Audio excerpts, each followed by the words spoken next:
Hello, everybody, and welcome back to the Pop Marketing Podcast. I'm Joe Cox, and on today's show, we are going to dip into the new and wondrous, oftentimes a little bit polarizing world of NFTs, non-fungible tokens that has spilled out into popular culture over the last couple of years now. Things move fast, man.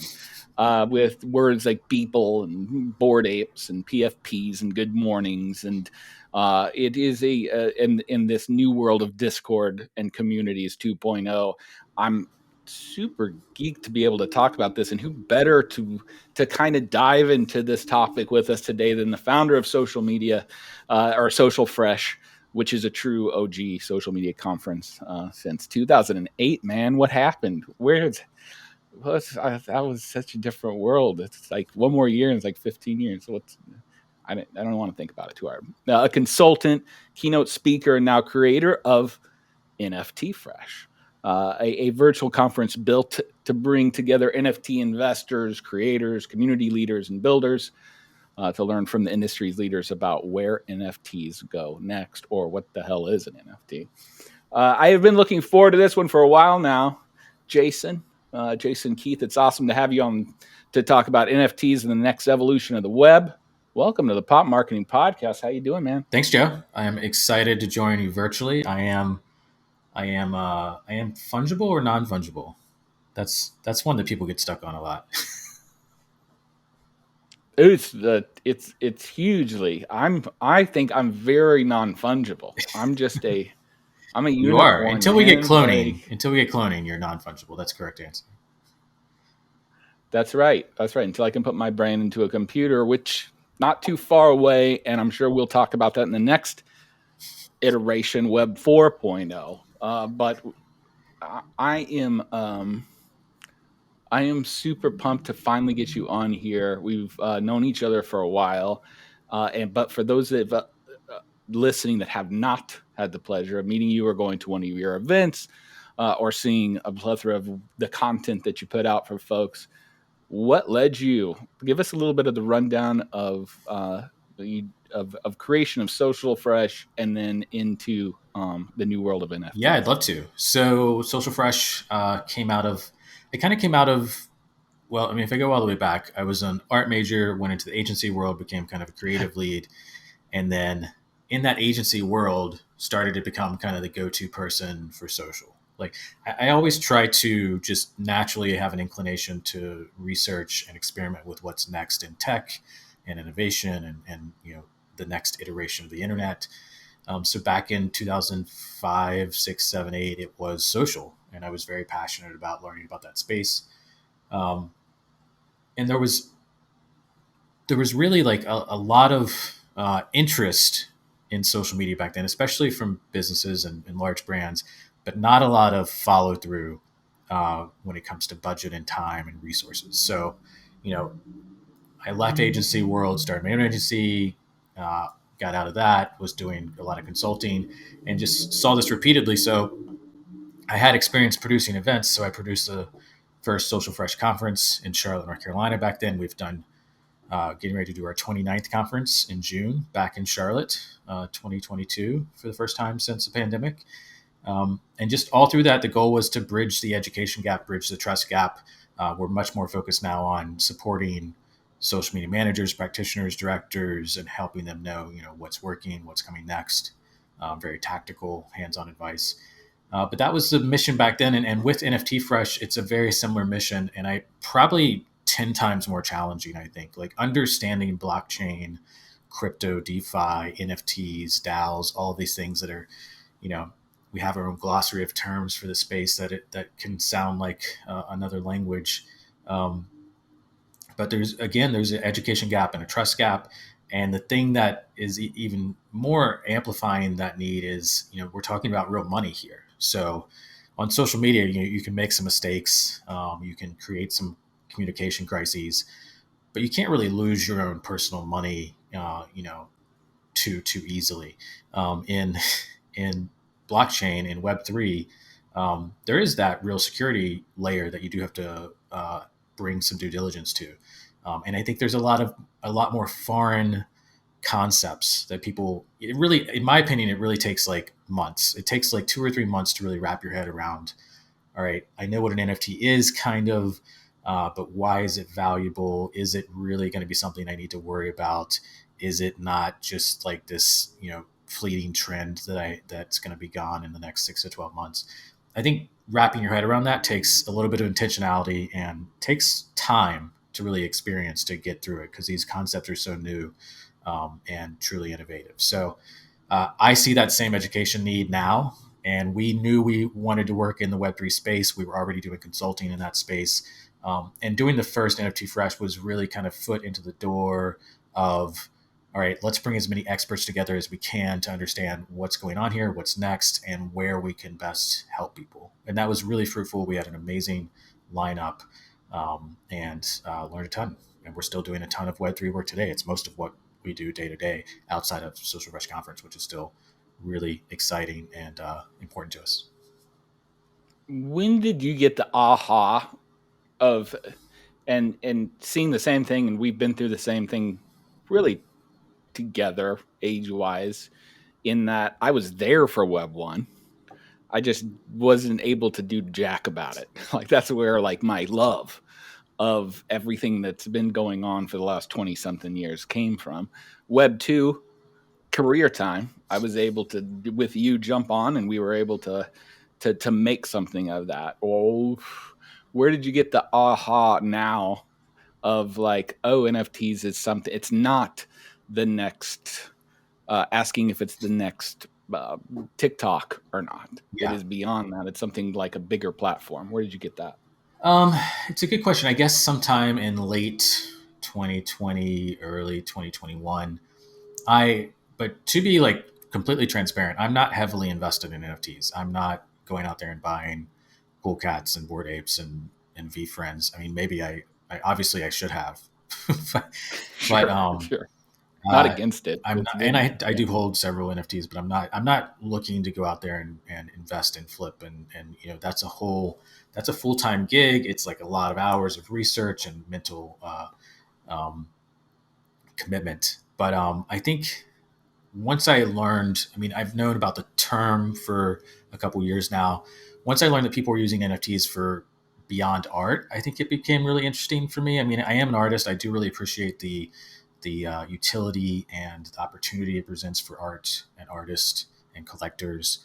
Um, I think my initial fascination was probably around pure utility of the technology, how it could be used for, IBM is building NFTs into tracking of greenhouse gases and into kind of global shipping operations, and people are using it for identity of immigrants in Turkey, and people are using it to buy and sell houses. I mean, the the pure utility of the technology is fascinating and being reinvented every 3 to 6 months.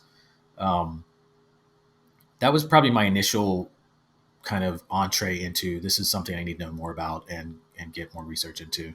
And then later on, we started to include kind of NFTs and Web3 in some of our surveys of social media professionals. And it started showing up pretty high on the list of what they wanted to know next about. So that was like Mm. a key indicator that it wasn't just me. A lot of people were paying attention to this. It was showing up above like Clubhouse and Twitter Spaces and things like that.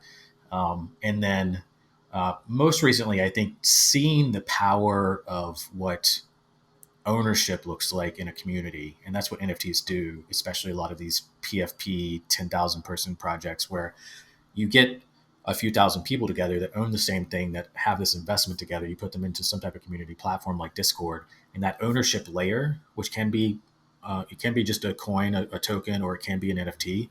It just changes the nature of communities.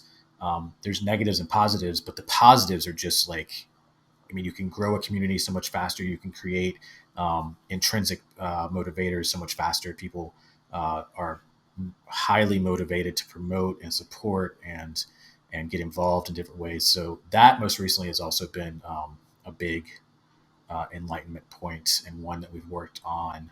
Probably the piece that we've worked on the most with brands and with businesses, and that's been really enjoyable to see. I'm with you. The utility. it was a big aha. And community, right? Like a true community. Like I would go into these discords and I'm seeing, oh yeah, there. No, that's what we've all been saying. Social media was about. That's what and working with a lot of brands as well. That's as marketers. I think in our heads in 2010 or 2011, we were like, yes, we're going to make a community, and we're all going to be really engaged and have ownership. But the are are you on the same boat to say like what we were calling community maybe on the social side in lots of different or in most instances maybe was more customer service or more like No, I putting mean, our message out I there? think community is community. I think we're seeing a second wind of it, but like community managers, community builders have done amazing work over the last 12, going on 15 years. There's tons of Facebook groups and Slack groups and custom communities out there, LinkedIn groups, all kinds of things that are really powerful marketing, communication channels, centers of loyalty, centers of employee activation. And I think those fundamentals are still there. What Web3 can do is it can kind of pour gasoline on that.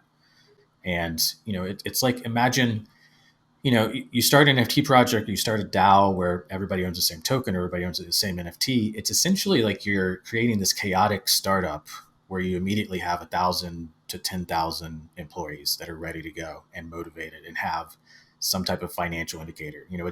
It's not apples to oranges, but you have this energy and willingness to volunteer and participate that is hard to replicate without that kind of financial motivator, that value exchange. So I think that piece of it, not every community needs to become tokenized or have NFTs as incentives.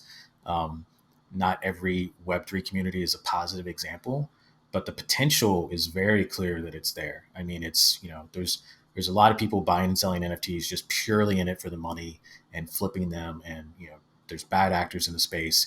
But if you zero in on projects that have done really well and brands that have done well and, decentralized autonomous organizations, these communities that have kind of a shared vision, um, if you zero in on the ones that are doing really well, you see such incredible potential. I mean, they raised $1 million for Ukraine the other day in 30 seconds. There's just these moments of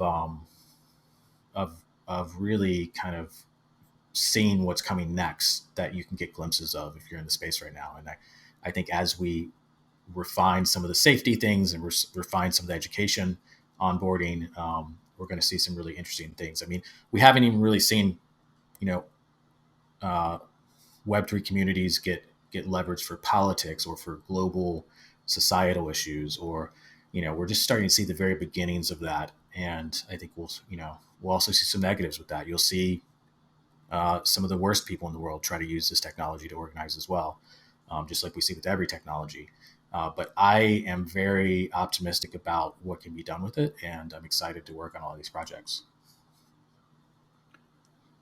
And would I be right to say that the difference between the, these kinds of communities versus the communities maybe we had in Web 2 would be that sense of owner, not the sense of ownership, the true Yeah, it's ownership, or too. some kind of skin in the game, right? Like some kind of, I'm not just doing this because I'm a fan. I'm doing this because I'm part of it. Yeah, it's two major things. Ownership is one of the two. The other is decentralization. So Mm. on the ownership layer, we're going to see there's already a lot of video games coming out that have NFTs integrated into them. Even if they don't call them NFTs, they have these tradable, items in the world, whether it's like a magic spell or a sword or a piece of armor or whatever it is. Um, and these have existed in games forever, and you buy them and that's it. You buy them and you invest in the game. People pay to play or pay to get ahead in games, um, or pay for just a costume to look cooler because they're invested in that world. Um, when those convert to NFTs, you own those items. Why does that matter? Because you can resell them. Number one, you can get your value back. Those items can gain in value, so they become investments. You can trade them You can even port them to other games. If there's, a big gaming franchise, you could port it from the next game to the next game to the next game. So there's this interoperability piece. So the ability to receive value for the items that you're either spending time on or spending money on, to exchange value and to be rewarded with an increase in value over time. That ownership layer is just intrinsically a game changer. And then decentralized. So that just means there's no gatekeepers. So if you go into a DAO today, I'm in a couple DAOs. We're starting Social Fresh DAO for social media professionals and community professionals. I'm in Jump DAO, which is a DAO just for marketers. And if you go into these spaces, if you have an idea and you want to start, a research project on how marketers should be, talking about diversity and DEI, and you want to research that and understand how that works in Web3 or something like that, you can suggest that. You can submit it for a vote. People can approve it. It'll be given a budget, and you can start on it sometimes in 24 hours. And you just can't do that in any existing type of organization or business type. So getting rid of gatekeepers, getting rid of the friction of blockers in an organization is also a big piece of that. And it allows Web3 communities to move pretty quickly, which can be, positive and negative, but you basically are seeing the beginning of putting guardrails around these communities to allow them to move quickly, to allow people to volunteer their time in the way that they choose. And that's a pretty amazing thing when you see it play out on the scale of, a few thousand people. Cool. So ownership, and not only ownership, but probably like the ability, because a lot of people get stuck on the ownership part of like, well, I can prove ownership this way or this way. I don't need blockchain to do that. But and that might be correct, but it's ownership and then the ability to give that ownership away, to get that back and forth, to be able to not only own it, but to push it back and forth, and as well as decentralization versus centralization, which is another big one that we tackle, which is that kind of idea of not needing the boss, a flatter organization. Yeah, instead of a boss, you end up having kind of visionaries and people that are leaders purely because of they're providing a vision that people agree with, or they're providing a vision that people appreciate, or input and insights people appreciate. So you do have leaders step up, but they become less of decision makers and more of suggestion makers, and more of, chiming in when people are unsure of which direction to go. So I think those kind of governance pieces, you do have pure governance where you can vote on things in a lot of communities. And yeah, is it the same as ownership that we have today, where you can own a plot of land or you can own $1 that's in your bank account? There's pros and cons to both. There's a lot of people in Web3 that think Web3 is going to take over everything. We're going to have DeFinance take over all banking. I'm not a believer in that. There's still some benefits to traditional banking. There's still some benefits to traditional ways of organizing communities and things like that.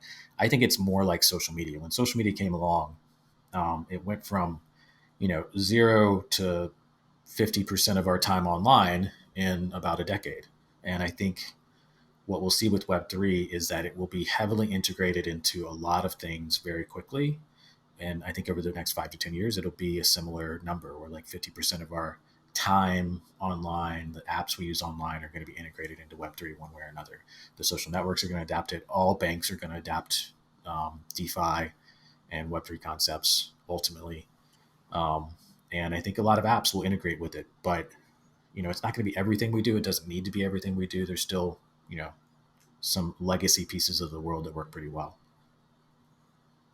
You talked about this early. I wanted to dig back into it, but I'm getting from the audiences of marketers that I'm in front of, or hell, CEOs, right? Like, if you don't have a metaverse Web3 plan right now, there is lots of orders on like, holy crap, what is my Web3? Like, I was just catching up to TikTok, and now I don't know. I know a lot maybe about social media, or I know where that goes from. It seems like a really big leap, and I'm with it too. Like it is a big leap because Yeah. before you kind of, well, your mobile phone or the computer, and you enter stuff into it and you can send messages back and forth. We had email and things like that at least gave anyone the ability to utilize social media pretty easily, right? NFTs. Okay, let me talk to you about blockchain. Oh, let me get you a wallet. Oh, let me have you understand these things that lead up to NFTs. And then guess what? Well, the NFT isn't the actual art, it just sits on the NFT. What are you getting from marketers? Like, how do you find the best entrance are for marketers that are really trying to just either get into it and or try to find out where their Yeah. brand should fit into it? I mean, there's two things. Like, first, what do I recommend people do to learn the space and get involved? I mean, number one for me is to join a DAO. And number two would probably be to buy an NFT, to pick an NFT out and buy one. It's not a huge investment, but has an active community that you can jump in and at least observe and learn from. And that community is going to be a Discord. So you have to learn and get comfortable with Discord. Most DAOs are run in Discord as well. I think DAOs are much easier onboarding because they're less about the rise and fall of one single asset and the price of that asset, and they're more about how you can integrate yourself into a community, volunteer your time to participate, and receive some type of value back in a token or an NFT, as well as participate in governance models of, hey, let's submit a proposal, let's complete a bounty, let's vote for these amendments or changes. Second part of your question, or the primary part of what you were talking about, is what am I hearing from marketers and brands? It's a lot of education. It's a lot of, explain to me how wallets work, explain to me the metaverse, what do I need to know most about today. Most of our client work that we're doing right now is either an NFT launch of some sort or a Web3 community launch, where we're working on a kind of Discord Web3 community launch for Big Brands podcast right now. And all of these essentially fall into the same bucket of being test projects. I think they want to get their feet wet. They want to jump in and learn what they don't know. And I think that's smart. I think not everything has to be a perfect, Web3 community or perfect NFT launch today. It just needs to be a project that has, an easily identified goal and vision. And you need to just be very, very clear about what success looks like, and very clear that you're trying to learn in the space. And yeah, launch an NFT project, launch a Web3 community. Most of our work is that. We're also doing a lot of brand work with Web3 clients, because a lot of these Web3 brands are, they have money, they're doing a lot of cool stuff, but they move so fast, they really haven't had time to get their messaging and their branding and positioning dialed in. So those are most of the things that we're coming into. The early work we're doing is Social Fresh DAO right now. A lot of people just want to learn the basics of what Web3 is, how to build a DAO together. And I think that experience is really good. Like, if you work in marketing, anything close to social, shoot me a DM on Twitter, reach out via email. And I think getting involved in the beginning stages of a DAO is a really cool experience, because you're going to learn tokenization. You're going to talk through, should our DAO have NFTs? What would they be used for? You're going to talk through governance. You're going to talk through bounties and how to interact with people in a Discord in a kind of a fair and equitable way. So that's kind of the full range of how I'm sensing the marketplace right now. There's also plenty of marketers that don't want anywhere near any of this stuff. Mm-hmm. There's people, I've seen people block me just for talking about Web3. Like, I'm not saying anything controversial. And that's totally fine. Like, if the space, turns you off that much for whatever reason, that's, everyone's prerogative. They don't have to get into the space. I will say, I think marketers in general, and especially social and community professionals, should be researching and learning this stuff, because it's not only a big part of what's next for the internet, it's also, I think, going to be a leg up in your career, both better job opportunities, better pay, etc. I think the opportunities will be huge over the next few years. That's all I've been saying, is especially the younger groups of marketers. I'm like, this is, for me, social media was that chance to jump ahead and not only do something that is novel and something that's fresh and something that doesn't have the maps where we're just jumping into tactics. It's like, well, just to really build something together. But it was able to catapult my career as well, right? And I see these same things, and I'm like, ugh, if you're in a spot where you're done doing SEO, and if you love it, awesome. But if you're in a place where you really want to break free of that and take a leap, it just seems like all of that is right here. Not only in creation, right? But And like, God, and the amount of talent that, or lack of I talent. don't think it's a huge leap either. I think you can spend a couple hours a week, Truth. 3 to 5 hours a week, and really learn. And if maybe you're an exec or C-level or VP and you don't have that much time, put people on your team on it. Just approved sometime each week for them to learn and report back, because I think it's important enough that everybody in kind of the marketing stack, communication stack, leadership level should know how these things work and get their brain comfortable thinking about them so they can start thinking about how it's going to integrate into their business. Because I mean, you're going to see a ton of businesses start accepting Ethereum or other layer one blockchains as payment. You're going to see all kinds of integrations start happening with all the social networks. And if your business doesn't even know how how Web3 works, there's going to be a competitor that does. So it's time to start putting some real hours towards learning and understanding the space. Because they are more than just the tough part is this, and this is the pop culture part, is yay pop culture for like helping really speed up those ideas and getting them out in front of people and talk about in the media.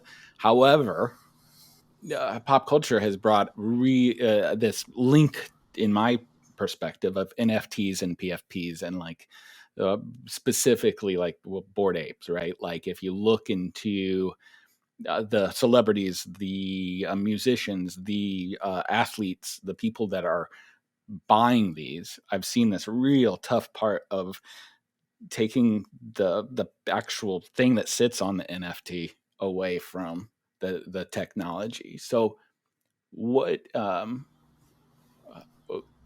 what's the current state of NFTs in that space? Yeah, Like where are they picking up in pop culture, and how do you think that helps or hinders?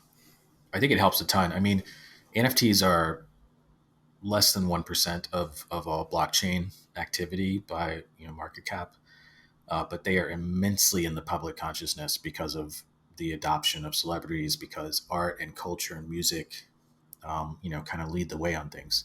Um, if you talk to anyone 2 years ago in the blockchain space of what's going to onboard the most people going forward, they would have told you DeFi, decentralized finance, where you can invest, get loans, do all of your banking on the blockchain. You don't have to worry about a bank as a middleman. You own everything in your own non-custodial wallet. And that was the case for the last 10 years of the full history of Bitcoin and Ethereum.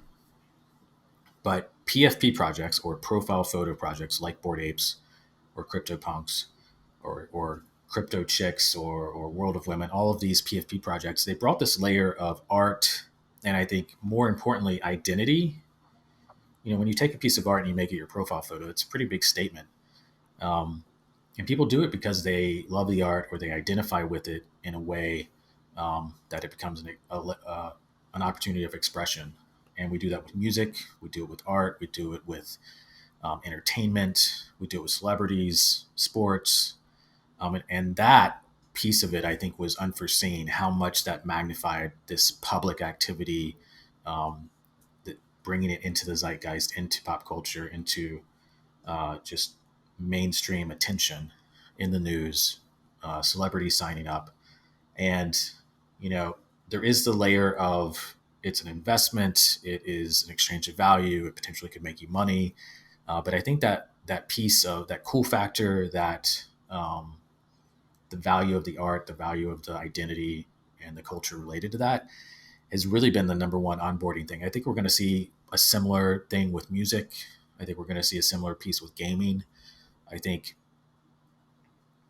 And I don't think PFPs are done. I think they're going to be around for a long time. Like it's just this thing that works. Like humans like to express themselves. They like to go out and buy cool clothes. They like to, you know, put movie posters on their wall when they're kids. They like to, you know, do all kinds of things, spend tons of time creating content in social media as a way to express and relate to people.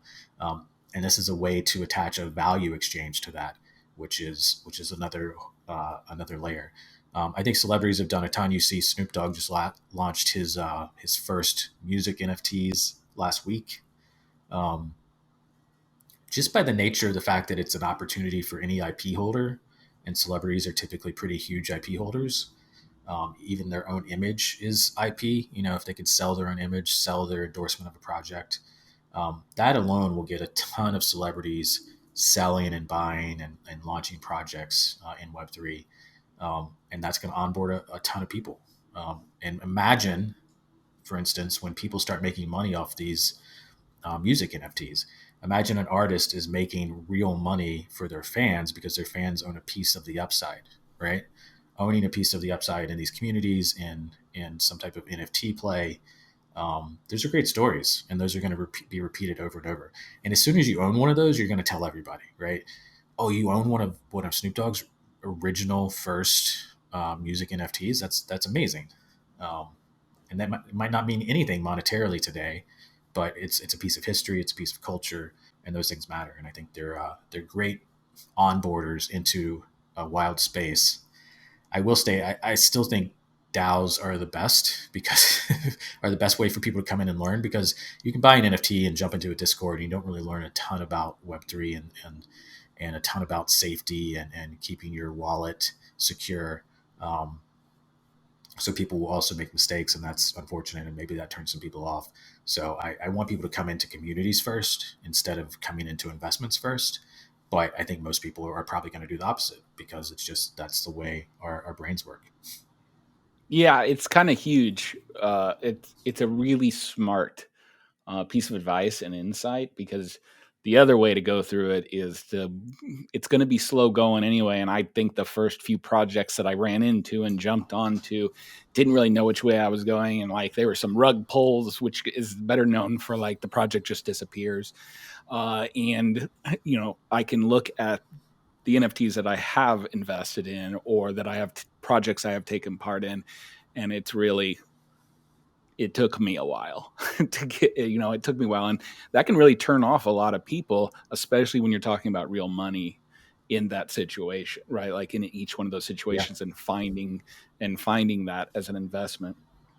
Uh, and you're probably looking at some of the projects that you might want to get into that are the cool ones are just out of your league Yeah, at this you have point. to be able to turn off FOMO for sure, and it's you get a lot of practice in this space because you're gonna see projects that you miss out on or you can't afford that go 10x or more later on, and you know it, it's more Keep important to going. protect to protect your wallet and not jump into every project that you see. Take your time, be triple check everything. Uh, don't click links in DMs. Don't do business with strangers. There's a lot of great advice, and join a community where you can ask real questions and they'll be able to help you. I think that's probably one of the biggest things. Uh, any uh, any projects or things that you've been tracking that you find super interesting lately, or anything coming out that is remarkable? Um, I mean, the we have the Ukraine news. The Ukraine DAO started by Pussy Riot is really interesting. There was a collection of, I think, 25 very highly prominent NFT artists that got together and raised a lot of money for Ukraine last week. All of that activity, Ukraine tweeted out their Ethereum and Bitcoin wallet addresses, just asking people to give them money. I think that's the first time we've ever seen a crowdfunding for a war before, which is fascinating. I mean, people are, Within a week, like what you're saying, is it's nuts. That is yeah, nuts. Like these were all organized and put together in extremely yeah. I quick mean, that NFT amount launch, of time. 25 artists got together, designed a custom piece of art as an NFT, and sold them all 200 copies of each within 24 hours, I believe. And then as soon as it went on sale, 30 seconds before it sold out. So, and the wallet addresses that they tweeted out from Ukraine raised more money than the UN committed to Ukraine within a week.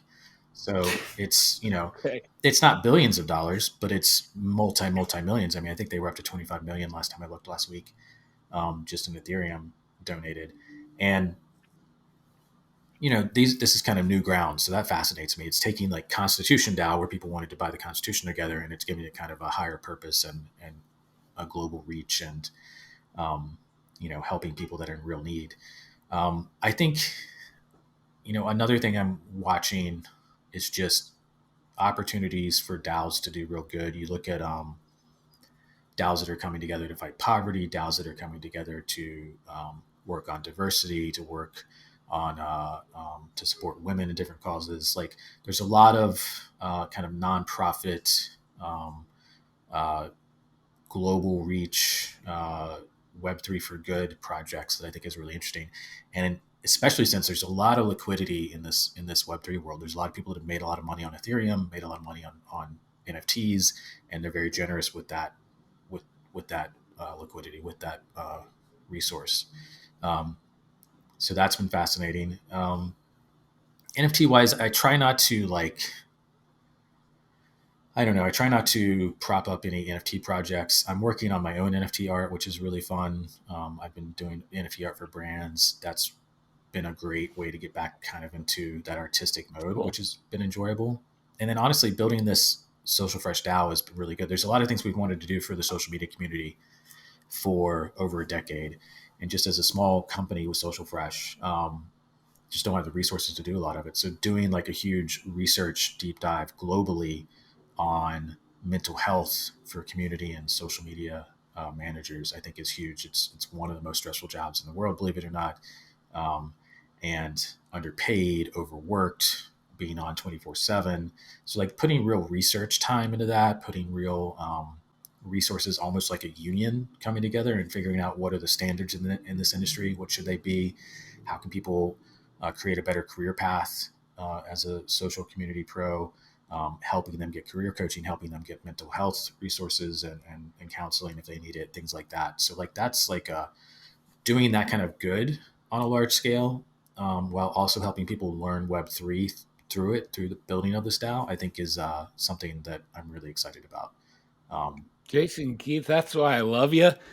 There is no subject that has been more put under the table than the amount of toxicity and or just the job position that we put a lot of community managers in. And as somebody who has been a manager early on of community managers, and just seeing the burnout, right? Just seeing the weekends and the lack of, and we worked in agencies too, how it's already tough, but the amount of things asked to do, Yeah. and the amount of different roles put into one place, it was really cool at first because it allowed community managers were allowed, into the rooms for the first time and things. But as more importance came into social media, I can't agree more. It is something not talked about nearly enough. We like to talk about the wins and the memes and the cool content wins, but there are human beings that are behind every single horrible brand tweet you send out or angry thing you do. Yeah. And it's different for different brands, but like really cool. And I would tell everybody that, and I'll have links in the show notes to be able to kind of connect there with Jason on his work there, because that's important stuff. Yeah. I mean, and if you don't work in social media, you don't work in community, just start searching on Twitter, searching on Google. Twitter's probably a better resource than Google for this space. It's basically the public channel for all Web3 conversations, and Discord being the private channel.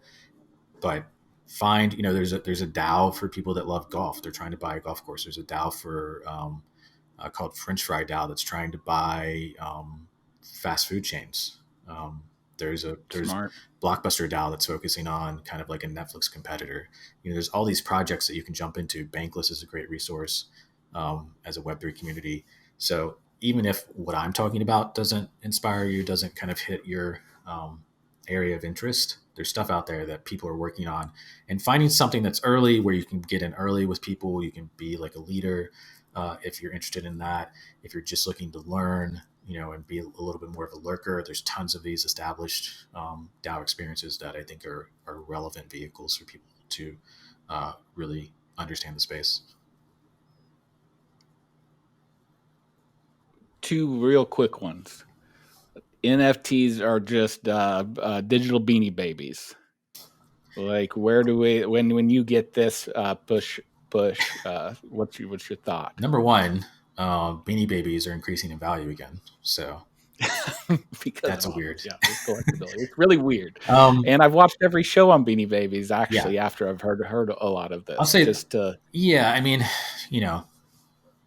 there's similarities. You could say Beanie Babies are art; they're collectibles. Um, I think one of the things that happened with Beanie Babies is they created too many of them, so they lost some of their value, which is fine. It was a business that did pretty well. The main difference is with traditional collectibles, the producer of those collectibles is typically a pretty small market. So if you look at baseball cards, you look at video games, you look at stamps, you look at um, even cars, right? There's a small number of producers of those things. With NFTs, literally anybody can create them, which is good and bad. Yeah. You create a quality filter problem, but there's ways to overcome that. But it empowers so many people to create art and put it in other people's hands and show real digital ownership for the first time. But not only that, the underlying technology of smart contracts on Ethereum basically allows you to write any code you want to determine how these NFTs work and interact with their ownership. It could just be art. There's nothing wrong with that. But for instance, I own one of the Playboy Rabbitars NFTs. Nicole and I both own one, and we've been to an in-person Playboy party because we own that, right? We get discounts on Playboy merch because we have that. We get entered into a raffle to fly on the I think it's called Big Bunny Playboy jet. If we want to, and there's people that have already flown on that jet. So like those are cool brand interactions that are interesting. I could sell that Rabbitars NFT and make money on it down the road if I wanted to. So like there's this access layer and utility layer that is just beginning to see traction. And it's also a lot of experimentation. It's not just one company producing Beanie Babies. It's a million artists experimenting. I mean, there's somebody that blew up a Lamborghini last week and then sold, I think, like 250 of the pieces as NFTs. So you had a digital representation, then you actually get the physical piece that it's assigned to. And should that have any value? That's your prerogative to determine. They sold out. I mean, I think it was a couple $1 million that it got exchanged for these NFTs. But this artist is experimenting, is what I'm pointing out. He's testing the waters. He's pushing the envelope. He's really taking the technology and doing new things with it. And artists couldn't really do that in any structured way that was codified, that was locked in, that no one else. If you buy these NFTs, nobody can ever say you don't own them. It's always there, even if United States and Russia and Ukraine and the EU decide like they want to block you from sending money back and forth. If it's in your non-custodial wallet, it's there forever. They can't do anything about it. They can take down the website. They can take it off OpenSea, the major platform, but you could always find a marketplace that allows you to trade it. So it allows for more people to get involved as owners and collectors. It allows for more people to innovate and experiment in ways that are verifiable, transparent, and just fascinating. And new stuff is being done every day. But it's killing the planet. Where do you get down on that? And I know we only find it funny because the same way as for me, it's like they're working on it. Like it does take up a lot of energy. And if we looked into the future and that thing just kept sucking Yeah. and we never thought of another way in order for it not to still utilize the blockchain specifically, but it's it's a lot of big push, especially in Gen Z, and I will say gamers too. A big surprise for me. I think they've been burnt too many times by EA and other companies that have, loot crated them to death, Yeah. and Yeah. they're not jumping into it as quickly, especially younger generation, as maybe social media was more the kids. Maybe I talk to a lot of really young people every day in the space, and they're very passionate about it. If you care about the environment and it's important to you, there's a lot of things you can do in Web3 that are doing amazing work. There's DAOs that are kind of putting real carbon credits out there, like they're actually vetting carbon credits and Yeah, improving that system. Um, there are plenty of blockchains that are not bad for the environment, that are, they spend less energy than sending a tweet or sending a text message. So, I mean, I think it's a very visible space where people have made a lot of money, and it's a target because of that. Ethereum, the hmm main blockchain for all of this activity, is better for the environment than Bitcoin. It's still not where it needs to be as far as how much energy it uses, but it'll be switching this year. It's switching either, some people are guessing beginning of the summer as they fine tune the details, but it's switching from proof of work to proof of stake. All that means is, instead of a major, huge math problem every time a transaction happens on the blockchain, um, it's more like checking and making sure that people have staked, or when you stake a token or stake a coin, you're basically locking it away for months or years. So they're using a much easier way to impact, a much less impactful way on the environment for proof of stake. Um, a lot of blockchains are already proof of stake. You have Solana, you have Tezos, you have Polygon. Snoop Dogg's music NFTs were on OpenSea on Polygon, and yep. Polygon is minuscule amount of energy, less than a light bulb, less than a tweet. So if you really care about the environment and you're still interested in the space, there's ways to get involved that do not impact the environment. There's blockchains that are coming out that are carbon neutral or carbon negative, that help the space. So I would learn more. I would learn about proof of stake. I would learn about Solana, Tezos, Polygon, and a lot of the great work that people are doing. Yeah, it would be tough to say. It would be tough. I just don't want people to. I am trying to push to say, hey, if you have any interest in this, looking at it right now is tough. Yeah. But you got to but getting in quick, we do know from the last 15 years of our careers how important getting in early and learning more about what is going on. If we really feel this is really going to be the technology underbed of the next evolution of the Yeah. internet, I which mean, I do believe, it's like we got to get in there. The smarter people we can get in there now will be the more of a chance that it will be what we would like it to be yeah, versus what others would I like. think I think it's, people are allowed to make their own decisions. If the environment is the number one issue for you, then you're constantly making decisions in your life of, does the environmental impact of action A stop me from taking that action? Flying in a jet or with jet fuel, driving in my car, heating my apartment. Like, some of those things are essential, some of those things are not.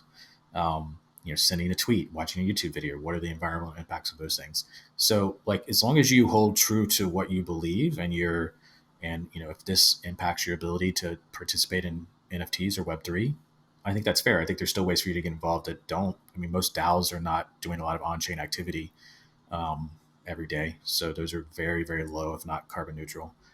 So, be open-minded and help kind of change things. Get involved. Love it. So many great insights. Where can people find out more about Social Fresh DAO, the NFT Fresh? Pick your poison on like what's Yeah, going on well, with you right now, where people can find out more. I'm at Jason Keath on Twitter, Keath. So always find me there. Social Fresh has our next in-person conference for social media community for pros in Charlotte in June. That's socialfresh.com/2022. And then if you are interested in the DAO, shoot me a DM. You can apply to join. We're going to open up membership wider probably in the next 2 to 3 weeks. Socialfresh.com/DAO. That's DAO.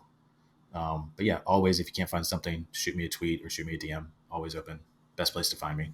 Always.